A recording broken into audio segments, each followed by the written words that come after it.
Straight of Hormuz அல்லது Hormuz நீரிணை ஈரானில் இருக்கிற ஒரு 33 கிலோமீட்டர் அகலம் கொண்ட சின்ன கடல் பகுதி அது.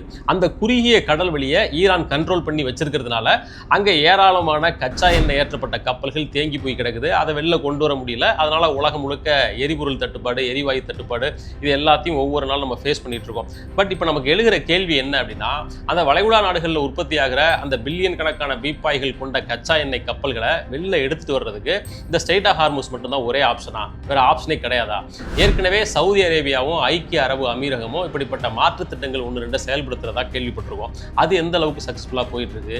இது ரெண்டையும் தவிர 200 பில்லியன் அமெரிக்கன் டாலர், கிட்டத்தட்ட 16 லட்சம் கோடி ரூபாய் இன்வெஸ்ட் பண்ணி மிக பிரம்மாண்டமான ஒரு மாற்று திட்டத்தை அந்த ஸ்ட்ரெய்ட் ஆஃப் ஹார்மூஸுக்கு மாற்று திட்டமா செயல்படுத்த போறதா பேசிட்டு இருக்காங்களே, அது எந்த அளவுக்கு உண்மை? இது எல்லாத்தையும் பத்தியும் இந்த வீடியோவில் டீட்டெயிலாக பார்த்துடலாம். வெல்கம் டு பிடி ரிப்போர்ட்ஸ். நான் உங்கள் பாரதி தம்பி.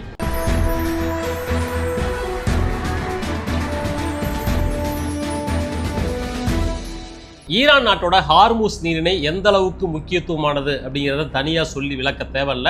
இன்னைக்கு உலக செய்தியில் கவனிக்கிற எல்லாருக்குமே இது தெரியும். பெர்ஷியன் வளைகுடாவை சுற்றி இருக்கிற அந்த வளைகுடா நாடுகளில் தான் உலகத்திலேயே மிக அதிகமான எண்ணெய் வளம் இருக்குது. ரொம்ப தரமான கச்சா எண்ணெயும் இந்த நாடுகளில் தான் கிடைக்குது. இங்கிருந்து ஒவ்வொரு நாளும் 2,10,00,000 பீப்பாய் கச்சா எண்ணெய் உற்பத்தி செய்யப்பட்டு இந்த ஹார்மூஸ் நீரிணை வழியாக வெளியே கொண்டு வரப்படுது. இது உலக எண்ணெய் வர்த்தகத்தோட 20% அப்படின்னு சொல்லலாம். இந்த குறுகிய கடல் எல்லை வழியாக மொத்தமும் பாஸ் ஆகி வர்றதுனால இது ஒரு குரல் வலை மாதிரி செயல்படுது. இந்த குரல் வலையை இப்போ ஈரான் இறுக்கி பிடிச்சிருக்கு அப்படின்றதுனால தான் உலகத்தில் இவ்வளவு பெரிய பிரச்சனை. இங்கிருந்து கொண்டு வரப்படுகிற கச்சா எண்ணெய் இந்தியா, சைனா, ஜப்பான் உள்ளிட்ட பல முக்கியமான ஆசிய நாடுகளுக்கும் ஒரு சில ஐரோப்பிய நாடுகளுக்கும் கொண்டு போகப்படுது. ஸோ இவ்வளவு முக்கியத்துவம் வாய்ந்ததா அந்த ஹார்மூஸ் நீரிணை இருக்கிறதுனால மத்திய கிழக்கில் எப்போ போர் பதட்டம் வந்தாலும் ஐயோ ஈரான் அந்த கடல் எல்லையை மூடிடுச்சுன்னா என்ன பண்ணுறது அப்படின்னு மற்ற நாடுகள் பயப்படும். மற்ற நாடுகளுக்கு ஈரான் அப்படிப்பட்ட பயத்தை காட்டவும் செய்யும். 1980 ஈரானுக்கும் ஈராக்குக்கும் இடையில ஒரு 8 வருஷ யுத்தம் நடந்துச்சு. அப்பவும் இதே போல பயம் வந்துச்சு. அதற்கு பிறகு அமெரிக்காவுக்கும் ஈரானுக்கும் இடையில பல சந்தர்ப்பங்களில் ஒரு போர் பதட்டம் வந்துக்கிட்டே இருக்கும். அப்போவும் ஒவ்வொரு சந்தர்ப்பத்திலையும் இவங்க க்ளோஸ் பண்ணிடுவாங்க அப்படின்ற பேச்சு வந்துக்கிட்டே இருக்கும். பட் கடந்த காலங்களில் க்ளோஸ் பண்ணக்கூடும் அப்படின்ற பயத்தை தான் ஈரான் கிரியேட் பண்ணிச்சு ஒழிய ஸ்ட்ரெய்ட் ஆஃப் ஹார்மூஸை கம்ப்ளீட்டாக க்ளோஸ் பண்ணலை. இப்போ தான் முதல் தடவையாக அமெரிக்கா, இஸ்ரேல் மற்றும் அவர்களுடைய ஆதரவு நாடுகளின் கச்சா எண்ணெய் கப்பல்கள் போகிறதுக்கு தடை விதிச்சிருக்காங்க. மற்ற நாடுகளுடைய கப்பல்கள் ஈரானின் அனுமதி பெற்று பாஸ் பண்ணி போகலாம் அப்படின்னு நிலைமையை கொண்டு வந்திருக்கிறாங்க. இப்படி உலக பொருளாதாரத்தோட குரல் வலை ஒரே ஒரு நாடுகிட்ட சிக்கிட்டு இருக்கிறத மற்ற நாடுகள் விரும்பாதே. சுற்றி இருக்கிற முக்கியமாக மற்ற கச்சா எண்ணெய் உற்பத்தி செய்யக்கூடிய நாடுகள் ஈரானை மட்டுமே டிபெண்ட் பண்ணி இருக்கக்கூடிய இந்த சிச்சுவேஷன் கண்டினியூ ஆகிறது விரும்ப மாட்டாங்களே. வேற மாற்று திட்டங்களை பற்றி அவங்க பரிசீலிச்சிருப்பாங்களே அப்படின்னா சவுதி அரேபியா அப்படிப்பட்ட திட்டத்தை 1982 எக்ஸிக்யூட் பண்ணாங்க. அதற்கு பேர் பெட்ரோலைன் அல்லது Saudi Arabia east west pipeline அப்படின்னு பேர். சவுதி அரேபியாவோட கிழக்கு கடற்கரையில் இருக்கிற எண்ணெய் வயல்களை பைப்லைன் மூலமாக மேற்கு கடற்கரை பகுதிக்கு கொண்டு வந்து அங்கே யான்பு துறைமுகத்தோட கனெக்ட் பண்ணுறது தான் இந்த திட்டம். இதன் மூலமாக ஒரு நாளைக்கு 6.5 மில்லியன் பீப்பாய் கச்சா எண்ணெயை அங்கிருந்து இந்த எண்டுக்கு கொண்டு வர முடியும், ஸ்ட்ரெய்ட் ஆஃப் ஹார்மூஸை டச் பண்ணாமல். இது ஒரு திட்டம். ரெண்டாவது, ஐக்கிய அரபு அமீரகத்தோட அபுதாபி கச்சா எண்ணெய் பைப்லைன் திட்டம். 2012 கொண்டு வரப்பட்ட இந்த திட்டத்தின்படி 300 கிலோமீட்டர் பைப்லைன் மூலமாக அபுதாபி எண்ணெய் வயல்களை ஃபுஜைரா துறைமுகத்தோட நேரடியாக கனெக்ட் பண்ணாங்க. இந்த திட்டத்தின் மூலமாக ஒரு நாளைக்கு 1.5 மில்லியன் பீப்பாய் கச்சா எண்ணெயை ஸ்ட்ரெய்ட் ஆஃப் ஹார்மூஸை டச் பண்ணாமல் நேரடியாக இந்த ஃபுஜைரா ஹார்பருக்கு கொண்டு வந்துட முடியும்.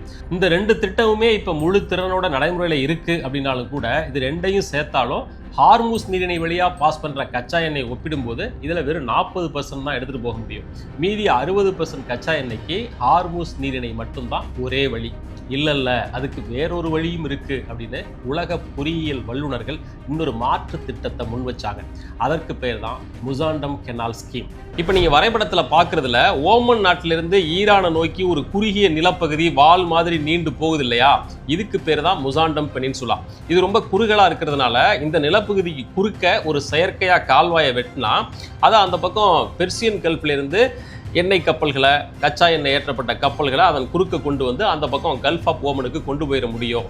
ஹார்முஸ் நீரிணையை தொட வேண்டிய அவசியமே இல்லை அப்படின்றது தான் இந்த திட்டத்தோட அடிப்படை. மொத்தமே 32 கிலோமீட்டர் அளவுக்கு அந்த கால்வாய் வெட்டினா கொண்டு போயிடலாம். 300 மீட்டர் அகலம், 25 மீட்டர் ஆழம், மொத்தம் 200 பில்லியன் அமெரிக்கன் டாலர் செலவாகும். இப்படின்லாம் அந்த திட்டத்தை முன்வைத்த பொறியியலாளர்கள் சொன்னாங்க.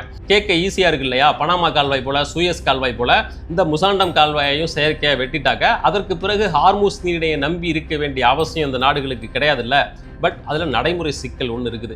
அதுதான் அந்த முசாண்டம் பெனின்சுலாவோட இயற்கையான நில அமைப்பு. அது சமவெளி பகுதி கிடையாது, முழுக்க முழுக்க மலைத்தொடர்களால் நிறைந்த ஒரு இடம். மலைன்னா உலகத்தோட கடினமான பாறை பரப்புகளால் ஆன மலைத்தொடர்கள் அங்கே இருக்குது.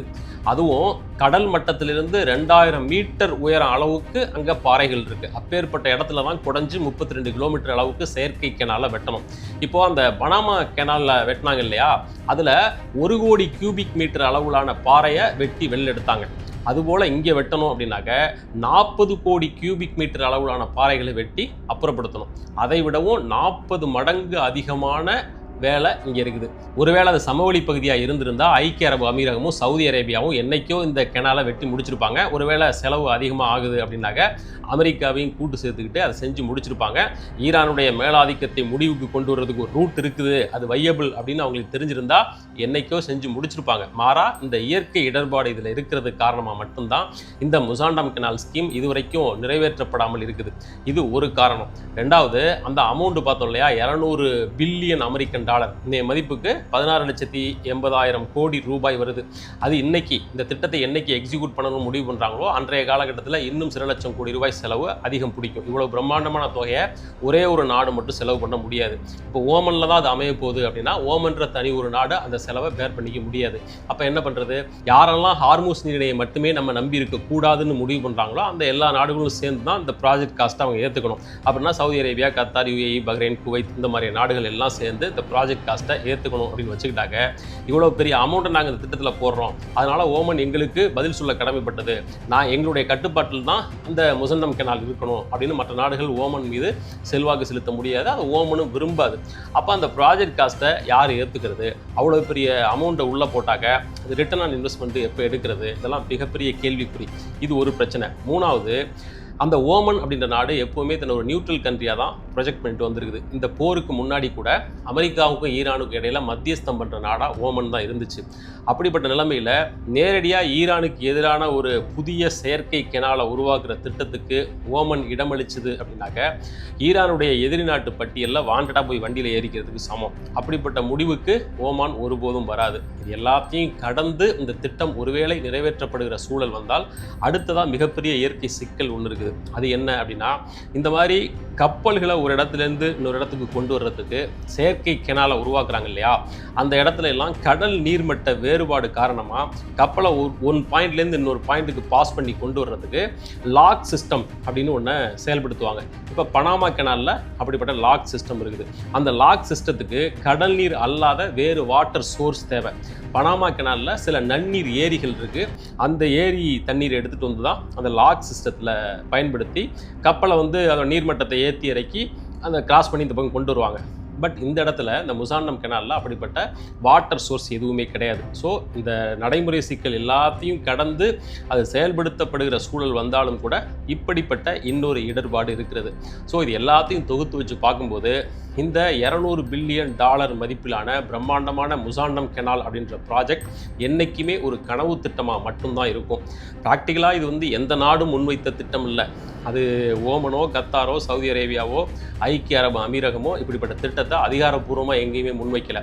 பட் எப்போவெல்லாம் இந்த ஈரான் பிரச்சனை ரைஸ் ஆகி வருதோ, எப்போவெல்லாம் இந்த ஸ்டேட் ஆஃப் ஹார்முஸ் அப்படிங்கிறது பிரச்சனைக்குரியதாக செய்திகள் இடம் பிடிக்குதோ, அப்போவெல்லாம் உலக அளவில் மிக புகழ்பெற்ற பொறியியல் வல்லுநர்கள், நிறுவனங்கள் பிளான் பி போல் அந்த திட்டத்தை முன்வைப்பாங்க. இப்படி ஒரு சாத்தியம் இருக்குது, இதை ட்ரை பண்ணி பாருங்கள் அப்படின்றது போல் அந்த பேச்செல்லாம் முன்னெழுந்து வரும். பட் ப்ராக்டிக்கலாக அது சாத்தியம் இல்லை அப்படின்றதுனால வெறுமனே பேச்சளவில் மட்டும் முடிஞ்சு போயிடும்.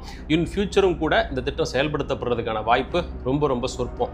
சரி, எது சாத்தியம் அப்படின்னாக்க இன்னைக்கு சவுதி அரேபியாவோ, ஐக்கிய அரபு அமீரகமோ பைப்லைன் மூலமாக கச்சா எண்ணெயை ஒன் பாயிண்ட்லேருந்து இன்னொரு பாயிண்ட்டுக்கு கொண்டு போகிறது அப்படின்ற திட்டத்தை ரொம்ப சக்ஸஸ்ஃபுல்லாக பல ஆண்டுகளாக செயல்படுத்திட்டு இருக்காங்க. அப்படிப்பட்ட பைப்லைன் திட்டங்களில் இன்னும் இன்வெஸ்ட் பண்ணுவாங்க. இன்னும் அதிகமான கச்சா எண்ணெயை அதன் வழியாக எடுத்துகிட்டு போகிறதுக்கு ட்ரை பண்ணுவாங்க.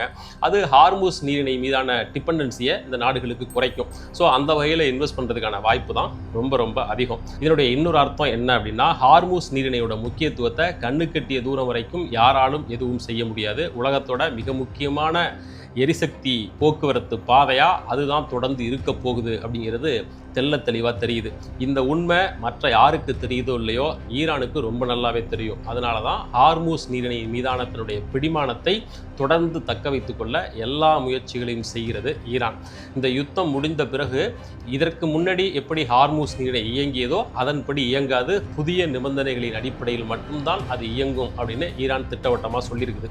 அந்த முடிவு செயல்படுத்தப்பட்டால் அது அடுத்து வருகிற ஒரு நூற்றாண்டு காலத்துக்கு இந்த உலகத்தோட அரசியல் பொருளாதாரத்தை மாற்றக்கூடிய வல்லமை அந்த ஒற்றை முடிவுக்கு உண்டு.